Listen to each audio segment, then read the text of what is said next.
Assalamualaikum warahmatullahi wabarakatuh. Bismillahirrahmanirrahim. Alhamdulillahirabbil alamin. Wassalatu wassalamu ala asyrafil anbiya'i wal mursalin. Sayyidina wa habibina wa maulana Muhammadin wa ala alihi wa sahbihi ajma'in. Asyhadu an la ilaha illallah wahdahu la syarika lah wa asyhadu anna Muhammadan abduhu wa rasuluh. Qala Allah Ta'ala fi kitabihil karim wa huwa asdaqul qailin. A'udzu billahi minasy syaithanir rajim. Bismillahirrahmanirrahim. Yarfa'illahu alladziina aamanu minkum wal ladziina utul ilma darajat. Wa qala alaihi ssalatu wassalam may yuridillahu bihi khairan yufaqihuhu. Hadirin yang dimuliakan oleh Allah Subhanahu wa taala, mari sama-sama kita buka taklim ini. Pertama dengan mengucap Bismillahirrahmanirrahim. Kemudian mari kita membacakan surat Al-Fatihah. Bertawassul dengan surat Al-Fatihah ini kita doakan orang-orang tua kita, guru-guru kita, keluarga kita, sama famili kita, orang-orang yang kita cintai dan siapapun yang pernah berjasa dalam kehidupan kita, atau siapapun yang pernah menyumbangkan sebagian harta, tenaga dan pikirannya untuk Masjid Rizqan Hasanan ini. Mereka-mereka yang telah meninggal dunia, mudah-mudahan ya Allah terima semua kebaikan dan amal soleh yang dilakukan selama hidup mereka. Ampuni ya Allah dari dosa dan kesalahan dan kekhilafan selama hidup mereka. Lapangkan dalam kubur mereka masing-masing, dan ya Allah masukkan mereka semua ke dalam surga-Mu ya Allah. Dan juga dengan barakah dan tawasul surat Fatihah ini juga kita berdoa, mudah-mudahan siapapun di antara kita, orang tua kita, anak-anak kita, guru-guru kita, atau orang-orang yang pernah berjasa dalam kehidupan kita, atau siapapun yang pernah menyumbangkan sebagian harta, tenaga dan pikirannya untuk Masjid Rizqan Hasanan ini yang diuji oleh Allah dengan berbagai macam penyakit, baik penyakit lahir maupun penyakit batin. Ya Allah, angkat dan sembuhkan penyakit yang diderita, yang diuji oleh Allah dengan berbagai macam kesulitan hidup, problematika hidup, persoalan hidup. Ya Allah, berikan solusi dan jalan keluar yang mulia menurut Engkau ya Allah. Dan semoga kita suka semuanya dalam keadaan sehat walafiat, diluaskan dan diberkahi rezeki oleh Allah kepada kita semua, sehingga menjadi rezeki yang halal, rezeki yang berkah, yang membawa kepada kemuliaan hidup dunia dan akhirat. Anak-anak kita, keturunan kita, semoga dijadikan oleh Allah anak yang soleh dan solehah, yang taat beribadah kepada Allah, yang berbakti kepada kedua orang tua mereka, yang berguna bagi agama nusa dan bangsa. Dan kita sebagai orang tua diberikan oleh Allah kekuatan dan kemampuan di dalam mendidik mereka semua. Alhamdulillah wa ala kulli niyatin sholihah. Al-Fatihah. Bismillahirrahmanirrahim. Alhamdulillahirabbil alamin arrahmanir rahim maliki yaumiddin. Iyyaka na'budu wa iyyaka nasta'in. Ihdinas siratal mustaqim. Siratal ladzina an'amta 'alaihim ghairil maghdubi 'alaihim waladdallin. Amin. Hadirin yang dimuliakan oleh Allah, tema yang akan kita bahas yaitu dengan bersumberkan kepada hadis yang ada di dalam kitab Bulughul Maram ini, yaitu hadis yang berada di dalam Kitabul Jami', yaitu tentang makna atau arti salam dan apa hakikat salam itu. Hadisnya yaitu satu hadis yang diriwayatkan oleh Imam Ahmad dan Imam Al-Baihaqi, yang mana Imam Ahmad dalam musnadnya, hadis ini tertulis di dalam hadis nomor 5210, dan Imam Al-Baihaqi di dalam kitabnya yaitu jilid 9 ayat halaman 49. Hadirin yang dimuliakan oleh Allah, hadisnya yaitu An Aliyin radhiyallahu anhu qala Rasulullah sallallahu alaihi wasallam yujzi'u 'anil jama'ati idza marru ayyusallima ahaduhum wa yujzi'u anil jama'ati ayyarudda ahadukum, rawahu Ahmad wal Baihaqi. Yang artinya An Ali radhiyallahu anhu, dari sahabat Rasulullah yaitu Ali bin Abi Thalib radhiyallahu anhu, beliau berkata, apa perkataan dari Ali bin Abi Thalib?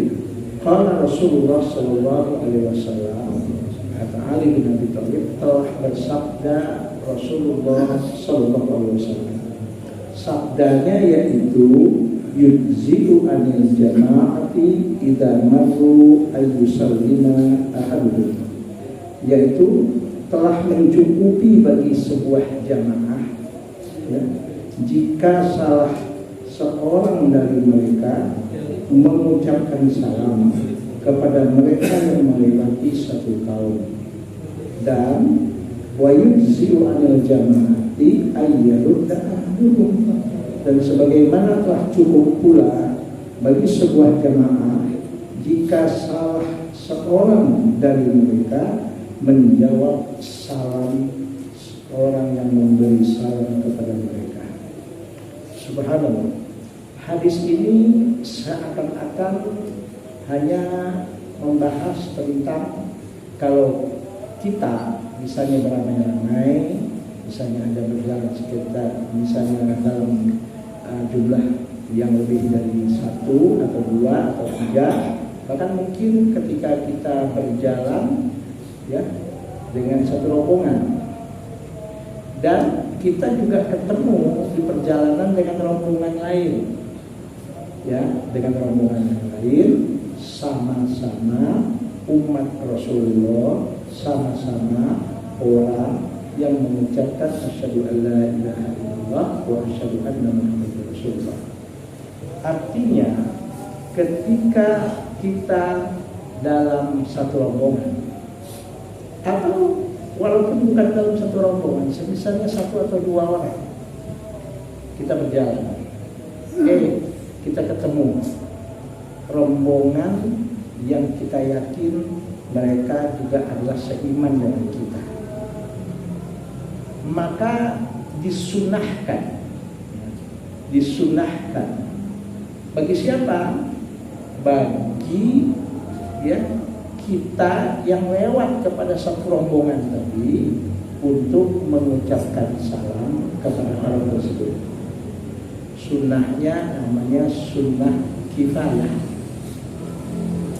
Namun ya, bagi orang yang mendapatkan salam itu dari saudaranya juga bukan sunnah, malah diwajibkan bagi orang yang telah memulai salam kepada dia atau kepada mereka untuk menjawab salam tersebut. Walaupun wajib bagi kelompok yang mendapatkan ucapan salam tadi untuk menjawab, wajibnya juga namanya wajib kifayah. Nanti kita akan bahas apa wajib kifayah. Namun yang menjawab karena dia wajib kifayah cukup 1 orang saja dari jamaah yang mendapatkan salam tersebut menjawab salam tersebut, itu juga sudah cukup. Tidak perlu semua jamaah tersebut menjawab. Kalau seandainya kita 2, 3, 4, 5 orang berjalan atau masuk ke masjid ini sekarang, kemudian di pintu kita mengucapkan assalamualaikum. Nah, rombongan yang berlima yang masuk itu misalnya, itu bagi dia tidak harus semua rombongan itu mengucapkan salam. Ya, enggak harus yang 5 orang yang masuk masjid itu semuanya mengucapkan salam, enggak harus. Tapi karena mengucapkan salam itu satu hal yang baik dan positif, bahkan maknanya adalah doa, bahkan hakikatnya ucapan salam itu adalah doa. Walaupun cukup hanya 1 orang dari rombongan tadi yang mengucapkan salam, tetapi kalau seandainya semua rombongan yang masuk itu mengucapkan salam, itu lebih baik. Ya, itu lebih baik. Sama halnya bagi yang di dalam masjid, di dalam ruangan, yang mendengarkan ucapan salam dari saudaranya yang seiman yang masuk ke majelis itu atau yang masuk ke masjid itu, dia wajib menjawab. Tapi wajibnya tidak fardu ain, tidak wajib aini. Wajibnya namanya fardu kifayah atau wajib kafai. Artinya apa? Kalau semua yang di dalam masjid itu tidak ada yang menjawab, berdosa semua itu yang di dalam masjid. Tapi ada yang menjawab, cukup satu saja, itu sudah mencukupi. Yang lain itu sudah tidak terkena lagi hukum wajib untuk menjawab. Namun yang lebih baik semua yang ada di masjid itu menjawab salamnya. Nah, itu yang lebih baik. Ya, yang lebih baik. Ada pertanyaan, apa sih yang disebut dengan wajib aini dan wajib kifai atau fardu ain dan fardu kifayah? Ya.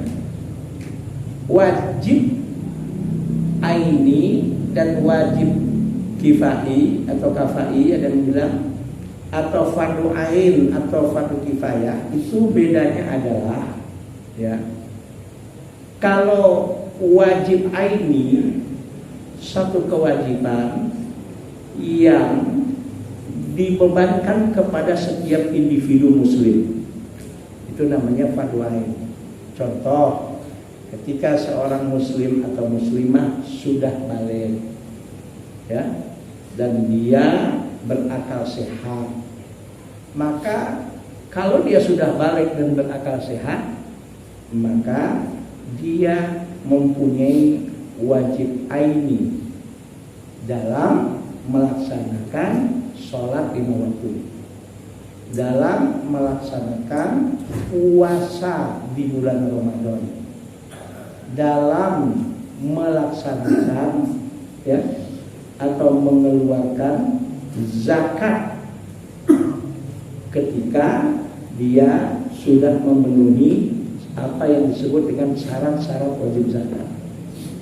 Wajib aini itu wajib apa ya? Wajib yang dibebankan, ya, dalam syariat kepada setiap muslim atau muslimah yang baligh dan berakal sehat. Kalau dia tidak lakukan, maka dia berdosa. Dia berdosa kalau dia tidak lakukan, ya, nggak sholat, berdosa. Bahkan dosa meninggalkan fardu ain ini di dalam kitab, ya, Al-Kabair yang ditulis oleh seorang ulama, Al-Dhahabi namanya, dan kitab ini sudah diterjemahkan ke dalam bahasa Indonesia. 73 macam dosa-dosa besar. Nah, meninggalkan sholat dengan sengaja itu justru juga termasuk dosa besar. Ada pertanyaan, bagaimana orang yang meninggalkan sholat dengan sengaja kemudian dia qadha setelah selesai atau setelah 2-3 hari? Apakah gugur dosanya? Tidak. Yang gugur hanya kewajibannya di dalam, ya, sesuatu yang fardu ain bagi dia yang belum dilakukan. Jadi mengqadha sholat itu tidak menghapuskan dosa meninggalkan sholat dengan sengaja. Mengqadha sholat itu hanya menggugurkan kewajiban yang belum dilakukan. Apa sih qadha? Qadha adalah melakukan sesuatu ketika waktu yang disediakan untuk melakukan kewajiban itu, ya, sudah habis. Contoh, sholat subuh masuknya misalnya jam 4:30. Habis waktu sholat subuhnya misalnya jam 5:50. Kemudian ada orang yang bangun, ya, jam 6 atau udah setengah 7 di siangan dah, matahari udah mulai kelihatan, udah mulai nongol. Dia tetap wajib melakukan sholat subuhnya, itu tetap wajib tuh. Wajib itu. Karena kewajiban dia belum ditunaikan. Nah, berdosa atau tidak tergantung. Kalau memang dia kebangun jam 6 tadi, betul-betul tidak ada yang membangunkan, dan betul-betul mungkin dia saking kecapeannya pules. Betul-betul. Dan dia tidak ada yang membangunkan, dan tidak suara apapun di sekelilingnya dia nggak dengar, sehingga dia kehilangan waktu dan waktunya sudah habis. Kalau memang itu tidak sengaja dan memang dia terlelap tidur dan tidak ada yang membangunkannya, maka dia mengerjakan sholat subuh walaupun waktunya sudah habis, insya Allah nggak berdosa. Kalau dia melakukan sholat subuh jam 6 tadi, betul-betul dia nggak sadar, mungkin kecapean malamnya ada apa gitu, betul-betul dia nggak sadar dan nggak ada yang membangunkan. Ya Allah, pas bangun tentunya sudah jam 6, sholat subuh waktunya habis. Dia tetap wajib melaksanakan sholat subuhnya dengan niat sholat subuhnya. Ini kalau dilafazkan niatnya, walaupun sholat itu niat nggak perlu dilafazkan, kalau dilafazkan lebih bagus. Salah satunya di dalam kitab hadis misalnya Al-Arba'in Nawawi, yaitu Al-Wafi. Di situ ada ungkapan, ya, yustahabbut talaffuz bin niyati li'annahu yusa'idul qalba ala ihdarin niyati fihi. Melafazkan niat itu dianjurkan. Ada nilai plus tersendiri di dalam kita sholat misalnya, di dalam kita berpuasa misalnya. Kalau puasa itu niatnya setiap hari harus diulang itu. Dan niat puasa itu harus sebelum, kalau yang puasa Ramadan ya, yang puasa wajib, yang puasa Ramadan, niatnya itu harus dilakukan sebelum masuk waktu subuh. Sebelum masuk waktu. Makanya ketika kita sholat tarawih, itu imam selesai sholat witir, setelah doa, itu imam selalu mengikatkan, yuk mari sama-sama kita doa. Nawaitu somadodin an adai fardhi syahri ramadana hadhihi sanati lillahi ta'ala. Yang namanya niat itu bukan nawaitu itu lafadznya niat. Yang namanya niat yang ada di dalam hati ketika dia menginginkan, bermaksud untuk puasa Ramadan besok hari, yang ada di hatinya. Nah, kalau yang diucapkan itu namanya talaffuz bin niyah. Boleh. Bahkan menurut mazhab Syafi'i banyak kitab yang mengatakan at-talaffuz bin niyah itu dianjurkan karena dia bisa menolong hati dalam menghadirkan niat. Oke Pak ya. Dan mengucapkan usolli di dalam kita sebelum sholat subuh kayak tadi, boleh, tidak ada larangan. Tidak ada larangan, silakan aja. Bahkan dianjurkan kalau kita lihat apa yang ada di dalam kitab Al-Wafi fi Syarhin Arba'in Nawawi tadi, dianjurkan. Ya, tetapi ucapan usolli fardhu subhi itu belum dinamakan niat. Itu hanya talaffuz bin, melafazkan niat. Niat yang sebenarnya apa? Yaitu yang ada di hatinya. Ketika hatinya berkeinginan untuk melakukan sholat subuh 2 rakaat makmum karena Allah Ta'ala, yang ada di hati. Jelas Pak? Jelas. Kalau ada yang mengatakan, oh lu sholat nggak usolli nggak sah lo, nggak benar juga itu. Karena usolli itu belum menjadi bagian dari sholat. Yang bagian dari sholat yang mana? Ketika sudah dimulai Allahu Akbar, lidahnya mengucapkan Allahu Akbar, hatinya mengatakan niat saya sholat subuh 2 rakaat makmum karena Allah Ta'ala. Ya, karena ada yang berkata, kapankah dimulainya niat? Mata tubda'un niyatu fi awali juz'in minal ibadah.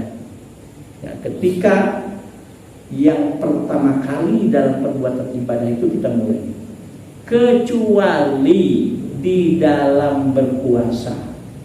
Nah, itu niat didahulukan. Kenapa? Sebab kita nggak akan mampu itu berniat puasa ketika pas awal masuk waktu subuh. Kenapa nggak mampu? Ya jadi beban. Kenapa jadi beban? Sebab kalau pas niat puasa itu dibarengi dengan waktu awal melakukan puasa, kan awal puasa itu kan waktunya kapan? Maksudnya waktu subuh. Kalau harus seperti itu, wah, bagaimana orang yang kesiangan? Udah gak sahur, kesiangan, jam 5 misalnya bangun dia.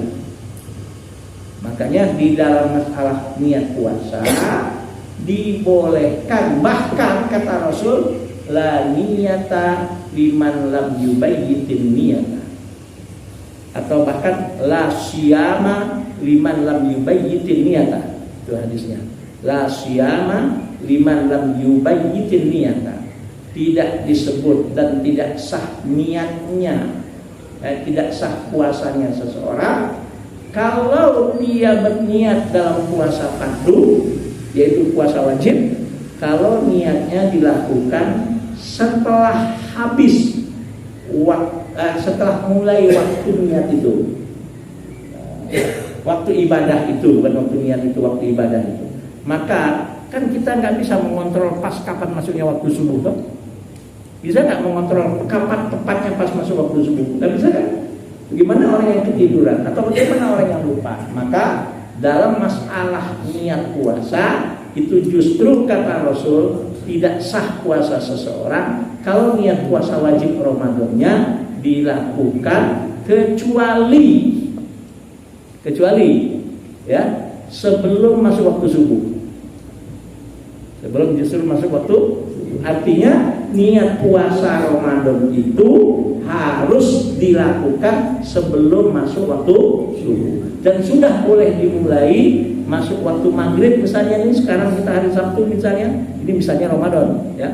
Masuk waktu maghrib nanti nih malam minggu, nah itu sudah boleh dimulai niat untuk puasa esok harinya. Ya, bahkan kalau niatnya sudah masuk waktu subuh baru niat, itu tidak sah. Jelas, Pak? Oke. Kita sekarang pertanyaannya adalah apa itu fardu kifayah? Nah, kalau fardu ain sudah ya.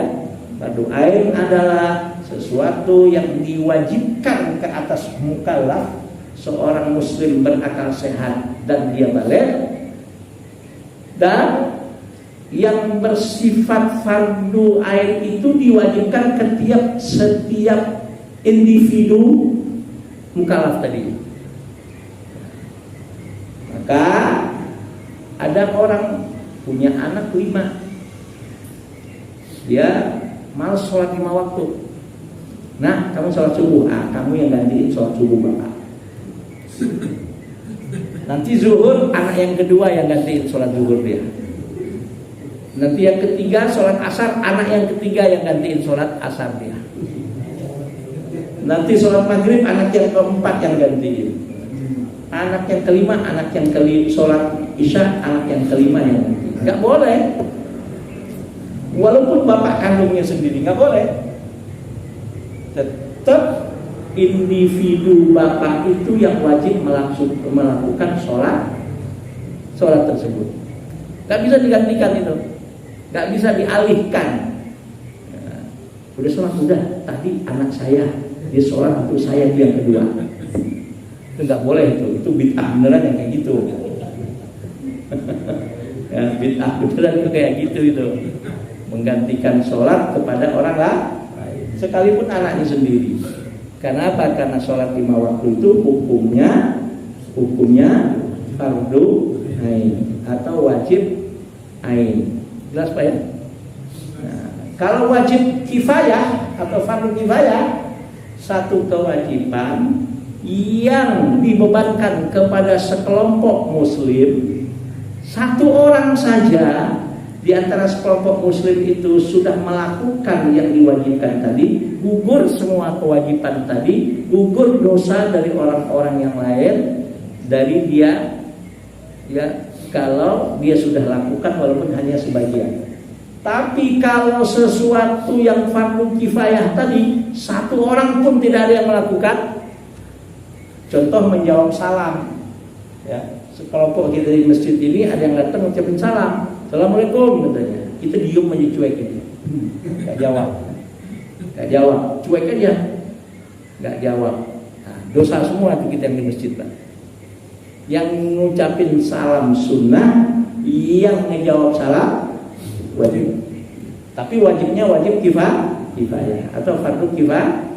Satu orang saja sudah menjawab salam tadi, sudah gugur kewajiban bagi yang lain. Tapi kalau dijawab oleh orang yang banyak lebih bagus. Ya, itu namanya fardu kifayah. Nah, inilah yang diajarkan oleh Rasulullah dalam hadis ini. Yujzi'u anil jama'ati idza marru ayusallima ahaduhum wa yujzi'u anil jama'ati ayyarudda ahaduhum. Artinya telah mencukupi bagi sebuah jamaah jika salah seorang dari mereka mengucapkan salam tatkala mereka melewati suatu kaum, sebagaimana telah cukup pula bagi sebuah jamaah jika salah seorang dari mereka menjawab salam seorang yang memberi salam kepada mereka. Paham nggak? Sekarang pertanyaannya adalah apa makna dan hakikat salam tersebut? Ya, makna salam kalau kita terjemahkan dulu, assalamualaikum. Kata assalamualaikum itu kata assalam itu ternyata ada dua penafsiran ulama, Pak.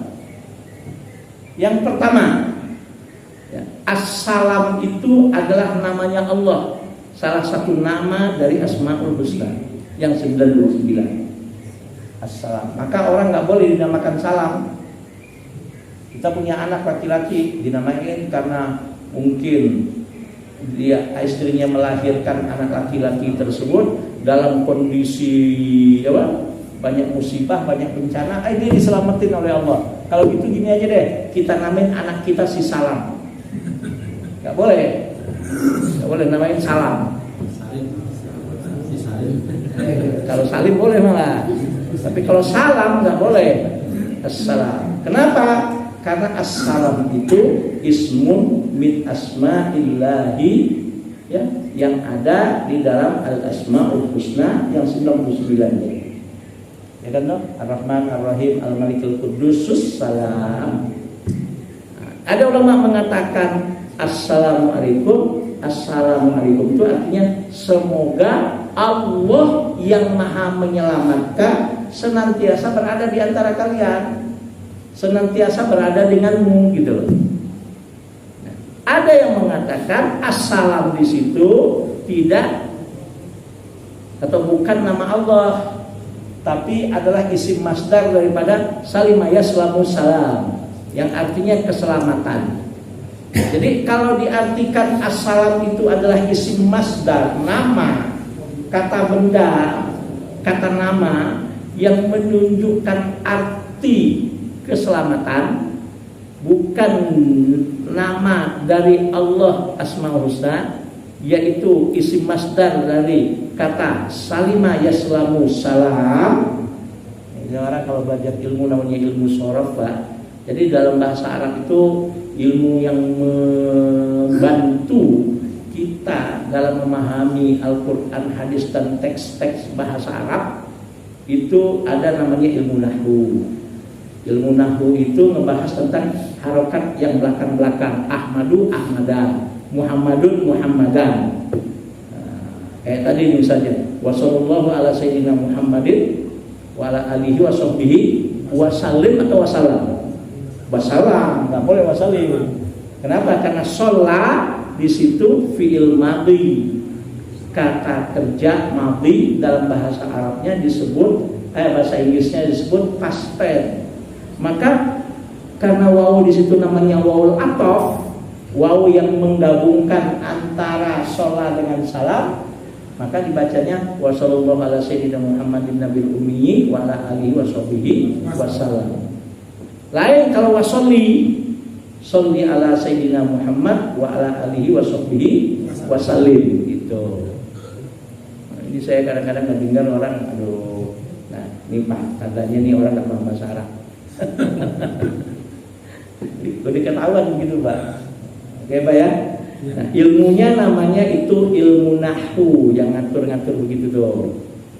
Kondisi kedudukannya ini sebagai kata kerja, kedudukannya ini sebagai pelaku, kedudukannya sebagai subjek, sebagai objek. Nah, itu dalam ilmu bahasa Arab disebut ilmu nahwu.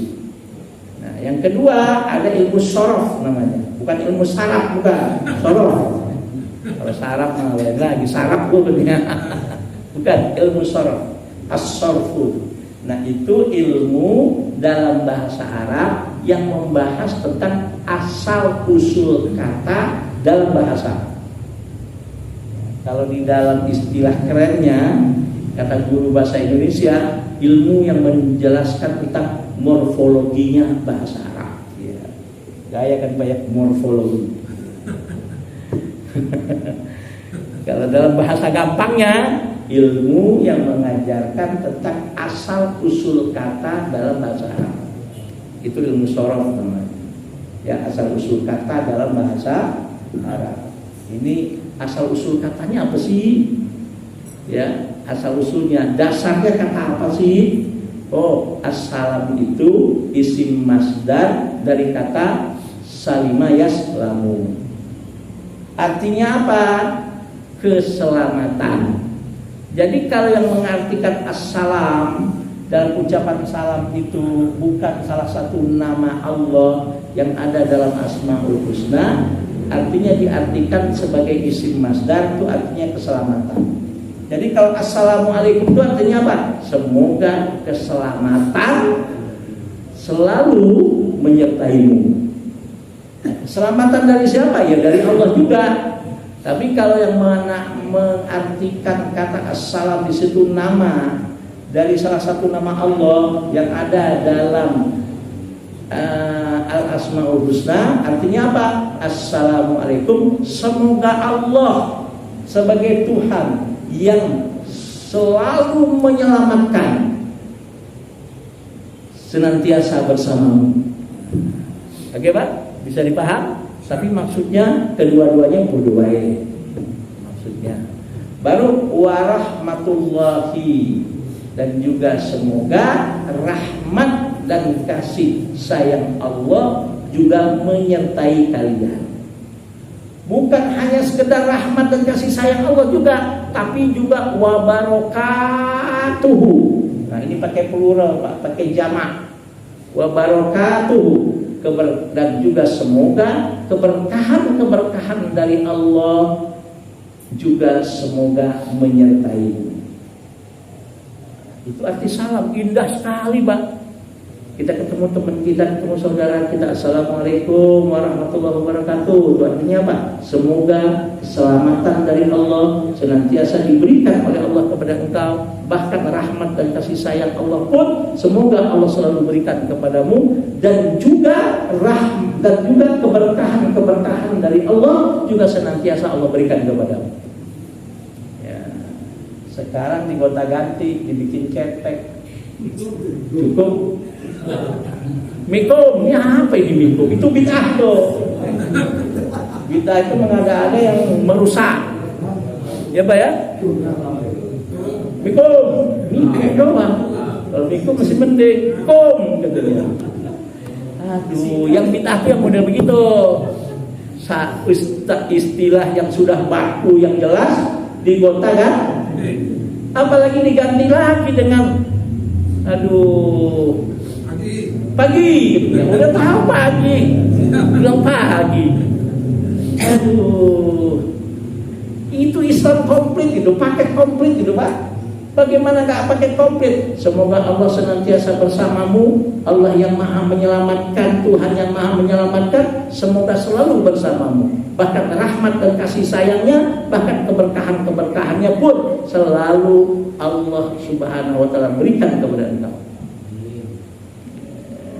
Jawab lagi, lam. Pada sableng udah. Selamat pagi. Ya Allah, pagi doang. Lu siang mau malam mau mampus dah. Ya, siangnya mau mampus. Cuman selamat Pak. Islam itu udah paket komplit Pak. Bukan cuma keselamatan, tapi juga rahmat dan kasih sayang Allah. Bukan cuma sekedar rahmatnya, keberkahannya pun senantiasa diberikan oleh Allah kepada engkau. Hartanya berkah, hidupnya berkah, umurnya berkah, jabatannya berkah, usianya berkah, keluarganya berkah, anaknya berkah, dan apapun yang ada pada dirinya semoga diberikan keberkahan oleh Allah. Wah, mantep Pak. Nah, ini dipotong. Ini apa nih? Mikum. Mikum itu apa mikum? Ya, diganti selamat pagi juga sebetulnya nggak pas itu. Karena selamat pagi kan selamat pagi. Semoga Anda selamat pada pagi doang, siang maupun malam. Wah, apa kayak emang gue pikirin kan gitu doang. Jelas Pak. Jadi salam itu adalah doa hakikatnya.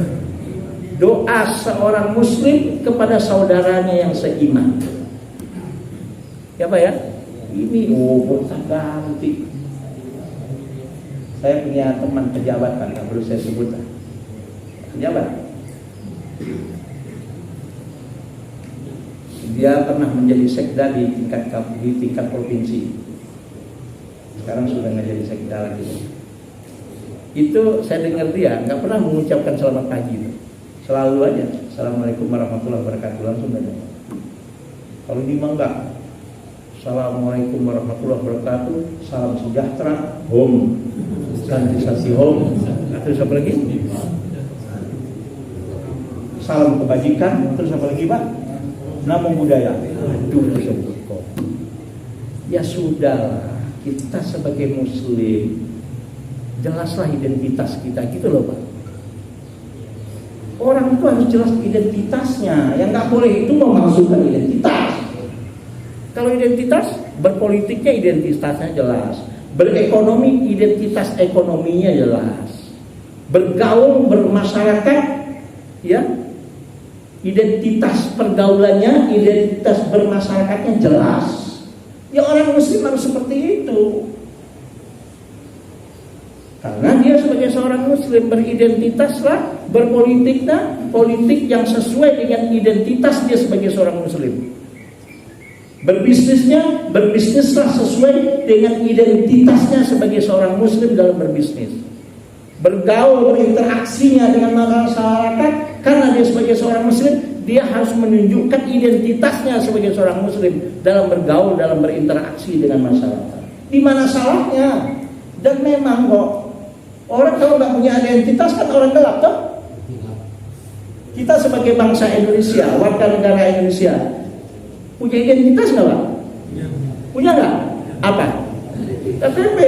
Kalau kita pergi ke luar negeri, KTP Indonesia berlaku nggak? Apa identitas kita? Paspor. Coba masuk ke negara orang tanpa ada paspor. Bahkan sebagian negara ada yang mewajibkan visa sebelum kita pergi ke negara itu. Ya kan tuh, itu identitas. Kok aneh gitu loh. Orang berpolitik identitas kok kayaknya nggak boleh. Gimana ceritanya? Yang berekonomi, ya, yang sesuai dengan identitas dia sebagai seorang muslim, boleh nggak? Boleh. Contoh negara Indonesia kita juga sekarang, ada salah satu identitas ekonomi Islam sudah dilegalkan, yaitu salah satunya bank syariah.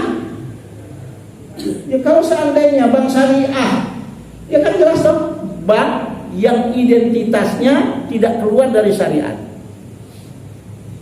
Lah dengan adanya bank syariah itu menyatakan bahwa negara melegalkan berbisnis melalui perbankan dengan konsep-konsep muamalat yang ada pada fikih syariah. Ini kok kita yang ini boleh, ini nggak boleh? Gimana ceritanya?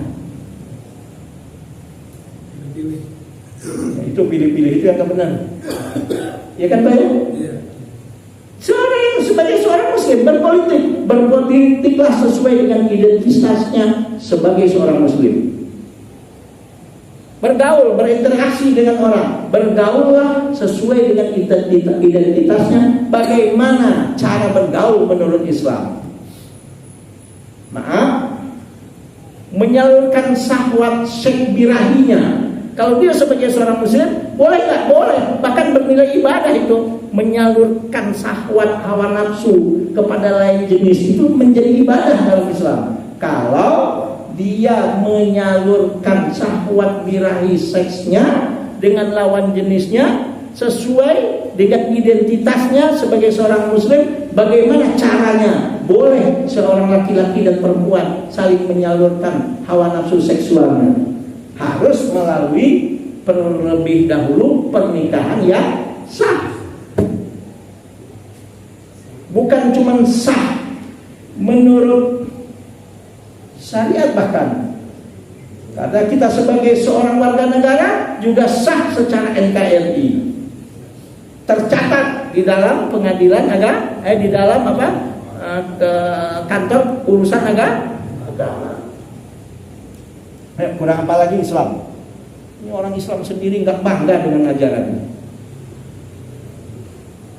Pak, saya pernah mendengarkan ceramahnya seorang kristolog tingkat dunia, muridnya Ahmad Dedat yang bernama Muhammad Zakir Naik. Apa kata Zakir Naik dalam ceramahnya? Dia bilang, dengan kemajuan teknologi dan ilmu pengetahuan dalam kehidupan manusia, ternyata lebih 85% kebenaran syariat Islam itu terbukti, dia bilang. Yang sisanya, yang cuma 15%, itu hanya tinggal tunggu waktu akan terbukti kebenaran syariat ini. Ya, coba sekarang di Indonesia, sejak terjadi krisis ekonomi tahun 1998, hikmahnya apa? Hikmahnya apa Pak? Lahirlah bank-bank syariah. Dulu bank syariah itu cuma satu, yaitu pertama kali tahun 1992 Bank Muamalah. Terjadi guncangan ekonomi, krisis ekonomi menimpa banyak negara termasuk Indonesia. Ketika itu hanya satu-satunya bank yang tidak memerlukan bantuan likuiditas Bank Indonesia sampai 600 triliun itu waktu itu Pak. Ada namanya BLBI, ya kan, bantuan likuiditas Bank Indonesia. Itu yang namanya BCA yang bank gede itu pun disuntik, kolab semua. Yang nggak kolab ketika itu hanya satu-satunya bank yang tidak terprediksi oleh ekonom-ekonom ketika itu, yaitu Bank Muamalah. Kenapa? Karena konsep ekonominya konsep syariah, tidak ada konsep ribawi. Dan dengan kejadian itu, yaitu terbukti bahwa konsep bank syariah tahan banting, tidak terjadi ras. Tahu ras Pak? Ras itu pengambilan besar-besaran. Nggak terjadi di namanya Bank Muamalah. Setelah itu lahirlah namanya BSN. Lahirlah bank-bank macam-macam yang berbentuk bank, BDN Syariah, BNI Syariah, BCA Syariah, BRI Syariah. Tapi yang bertanya, tapi kenapa kok minggu kemarin bermasalah itu? Hari Senin sampai hari Kamis. BSI bukan BSN, BSI. Kenapa bermasalah? Yaitu kerjaan, katanya sih menurut informasi hacker. Ya, biasa cari makan. Gue gangguin lu bang lo. Lu berani bayar berapa lo? Mungkin begitu, mungkin. Hacker kan kerjanya begitu pak, nyari makan. Sama dengan buzzer juga pak, kan? Tahu buzzer pak? Udah tahu itu salah, dibelain habis-habisan. Kenapa kok dia mengatakan begitu pak? Ya cari makan juga. Kita menjemput rezeki dengan cara halal, dengan cara haram pasti dapat. Karena memang sudah ditetapkan oleh Allah ketika kita umur 120 hari di rahim ibu kita, Allah sudah menjatah masing-masing rezeki kita. Wahai orang-orang yang terlena dengan menjemput rezeki dengan cara menghalalkan segala macam cara, sadarlah kalian, kalau memang itu rezeki kalian, dengan tanpa menghalalkan segala macam cara pun pasti dapat. Terus terang aja pak, karena rezeki itu sesuatu yang sudah digariskan, sesuatu yang sudah Allah tetapkan bagi setiap hambanya ketika dia berada di dalam perut ibunya 120 hari. Tolong ya, kita yang beridentitas sebagai seorang muslim ini, berekonomilah kita sesuai dengan identitas kita sebagai muslim. Sebab yang namanya rezeki itu, kalau memang sudah rezeki, dicari, dijemput, dijemput dengan cara yang halal, pasti dapat kalau memang sudah rezekinya. Jangan coba-coba dengan cara yang haram. Kalau memang belum rezekinya, dijemput dengan cara yang haram, menghalal kesalahan macam cara, ya, menipu macam-macam, ya dapat juga. Tapi kalau dia jemput rezeki itu dengan cara yang halal, bernilai ibadah di hadapan Allah. Tapi kalau dijemput rezeki itu dengan cara yang haram, menjadi dosa dan menjadi maksiat. Bahkan hasilnya pun dilaknat dan dikutuk oleh Allah Subhanahu wa taala. Jadi harus kuat akidah kita ini. Iman kita ini harus kuat, keyakinan kita harus kuat, paten, permanen. Jangan luntur bahwa Allah itu Ar-Razzaq, Allah yang Maha Pemberi rezeki. Gak usah tertarik dengan cara-cara yang haram itu. Nah tapi kenapa kok Allah rahasiakan? Ya sebab pak, karena Allah maha pengasih, maha penyayang pak. Kalau orang sudah tahu dari kecil, ya pak ya, ketika seorang manusia lahir, ada yang memberitahu bahwa anak ini bakal kaya. Wah disayang banget sama bapak ibunya tuh, ya pak ya, sayang banget itu. Jadi anak kesayangan itu. Terjadi yang namanya iri, saling fitnah sesama anak itu. Betul nggak pak? Betul. Atau kalau sudah tahu ada yang memberitahu kepada emak bapaknya, anak lu ini nanti jadi orang miskin, nggak pernah kaya. Apa kata bapaknya? Nyusahin ya anak. Jadi ribet pak, jelimet mumet jadinya pak. Makanya itu rezeki walaupun sudah dipatok oleh Allah, sudah ditentukan oleh Allah, sudah digariskan oleh Allah, rezeki itu dirahasiakan oleh Allah. Sebab seseorang kalau sudah tahu dia akan jadi orang kaya, males, gua kaya ini tak. Jangankan udah tahu dia jadi orang kaya, anak orang kaya apa berlaku? Apalagi anak-anak orang kaya baru. Tahu pak? OKB, orang kaya baru. Apalagi sudah tahu dia bahwasanya akan miskin. Ngapain lo nguliahin lo jauh-jauh berat-berat mahal-mahal? Udahlah gak perlu sekolah, miskin juga lo katanya. Bagaimana? Makanya rezeki dirahasiakan oleh Allah. Allah menginginkan hidup ini berjalan normal. Allah menginginkan di dalam kehidupan ini terjadi apa yang disebut dengan kreativitas. Betul Pak? Nah, soal sesuatu yang sudah ditetapkan oleh Allah namun belum diinformasikan, dalam ilmu tauhid ini disebut sesuatu yang masih dalam takdir, namanya takdir mu'allaq, bukan takdir mubrom yang harga mati. Nah, takdir mu'allaq itu apa? Tidak harga mati benar, masih bisa dirubah oleh Allah. Ada orang yang ketika di 120 hari ditakdirkan, dia dicatat ketika itu, lu jadi miskin. Itu bisa berubah, Pak. Siapa yang merubah? Allah. Dengan cara apa? Kita memohon doa kepada Allah. Dalilnya ada. La yaruddul qadara illa du'a. Tidak ada sesuatu yang bisa merubah ketetapan ketika kita umur 120 hari di rahim ibu kita, kecuali adalah doa. Doa yang bagaimana? Doa yang dikabul, yang diterima, yang diijabah oleh Allah. Jelas, Pak? Jelas.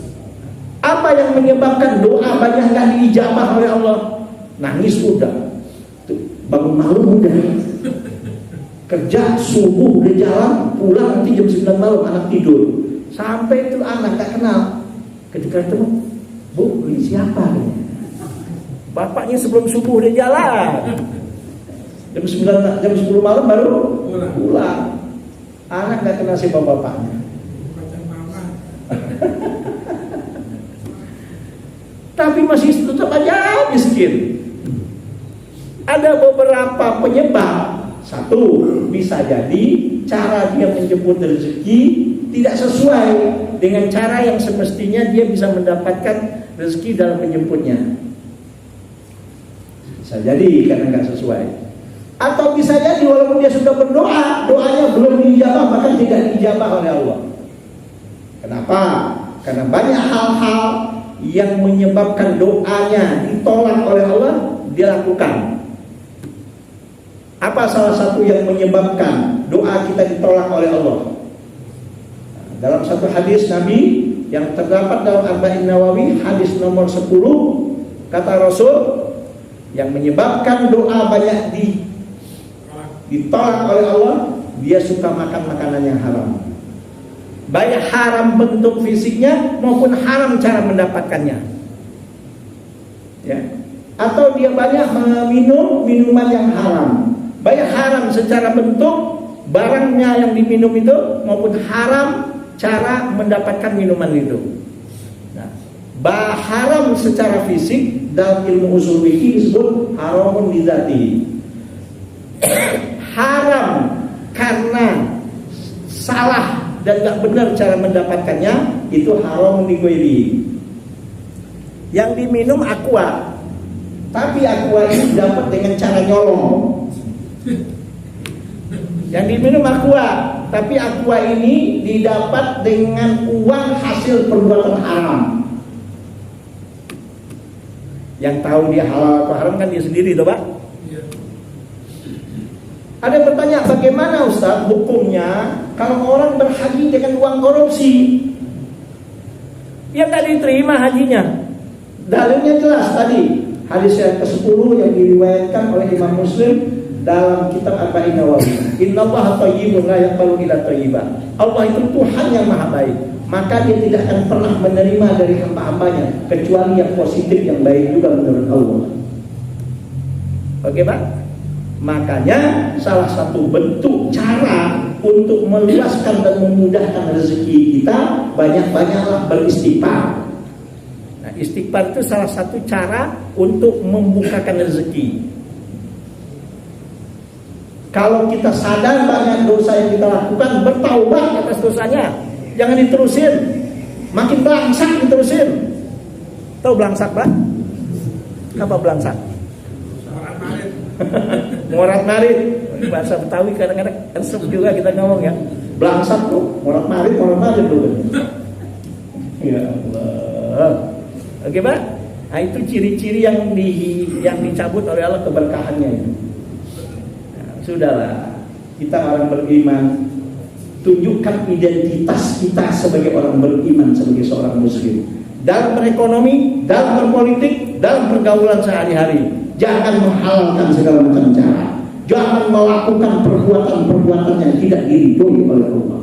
Seorang muslim wajib menunjukkan identitasnya dalam segala aspek kehidupannya. Ngaku muslim tapi berekonomi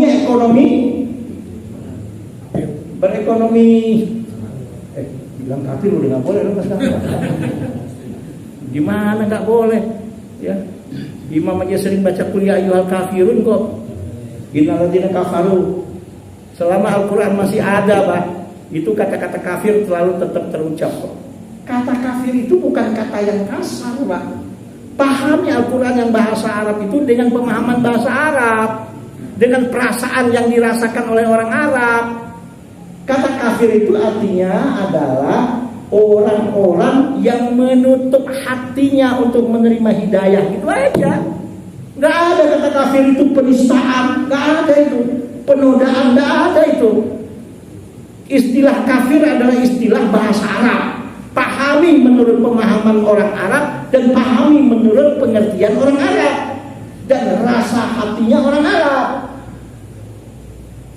Ya, bagaimana kata-kata yang jelas cuman informasi aja. Kafir itu artinya orang yang menutup hatinya untuk menerima hidayah. Begitu aja. Gak lebih gak kurang. Gak ada itu istilah penistaan di situ, gak ada itu. Gak ada. Ini beragama yang konsepnya bahasa Arab dipahami dengan bukan menurut konteks bahasa Arab. Ya jangankan itu yang sering saya bilang sama bapak di sini. Orang Betawi sama orang Sunda lagi jalan berdua. Ini orang Sunda meleng, masuk lubang sumur, untung sumurnya kering. Teriak-teriak dari bawah sumur, taraje, kata orang Sunda. Mau dibantuin sama orang Betawi, sombong banget orang Sunda. Mau dibantu dibilang taraje, ya nggak jadi Pak dibantu. Ya kan? Orang Jawa merantau ke Melayu, ke Riau, komunitas orang Melayu. Lagi dia sore-sore duduk nyantai, kebetulan dia sedang nginep di rumah saudaranya yang daerah-daerah agak pedalaman gitu, Pak. Pedalaman. Babi datang. Waduh, babi sih haram gitu. Dia ambil batu ditimpuk tuh babi. Macir tuh babi lari. Teriak-teriak dia, babi Melayu. Ya kedengaran orang Melayu. Waduh, kurang ajar nih orang Jawa ini. Baru sebelum sehari di rumah di tempat kita dikatain babi katanya. Marah kata orang Melayu. Padahal tuh orang Jawa gak ada niat ngatain orang Melayu jadi babi. Dia cuma menginformasikan babi lari gitu. Sama juga kata-kata kafir. Allah menginformasikan istilah kafir itu artinya ini orang menutup hatinya untuk menerima hidayah dari Allah, selesai. Gak lebih gak kurang, jangan ditambah-tambahin. Pahamilah Al-Quran dan hadis yang berbahasa Arab itu dengan konteks bahasa Arab yang benar. Jelas, Pak? Kurang clear apa ini ngaji kayak gini? Jelas, Pak? Jadi seorang muslim harus jelas identitasnya, Pak ya? Orang Indonesia pergi ke luar negeri, jelas nggak identitasnya? Apa, Pak? Ditandai dengan apa? Dengan paspor. Jangan coba-coba masuk ke negara orang. Gak usah jauh-jauh ke Malaysia. Coba-coba pakai KTP laku nggak? Ya nggak laku. Pakai paspor walaupun nggak perlu visa, diurus dulu, cukup namanya visa apa? Visa ketika kita sampai di tempat. Oke, Pak? Waduh, sampai ke sana-sana sih. Jadi orang muslim itu harus jelas identitas iman kita. Supaya apa? Supaya hidup kita diberkahi oleh Allah. Supaya apa? Rahmat dan kasih sayang Allah itu selalu diberikannya kepada kita. Lalu bagaimana Allah akan memberikan keberkahannya? Bagaimana Allah akan memberikan keselamatan darinya? Kerjaan kita, ya Allah, selalu melanggar hukum Allah. Bahkan bukan cuma sekedar melanggar hukum Allah, ngeledek. Syariat itu diledek gitu, Pak, dinistakan. Kalau non muslim yang menistakan, kita masih bisa terima ya, Pak ya. Walaupun secara undang-undang itu melanggar, menistakan agama apapun. Islam pun melarang kita menistakan agama orang lain. Gak percaya, lihat Al-Quran surat Al-An'am ayat 108. Wala tasubul ladzina yad'una min dunillah fa yasubbullaha adwa bighairi ilmi. Hei orang-orang beriman, haram bagi kamu untuk mengejek, untuk mencaci maki, untuk menistakan sembahan-sembahan orang-orang yang tidak beriman itu. Kenapa?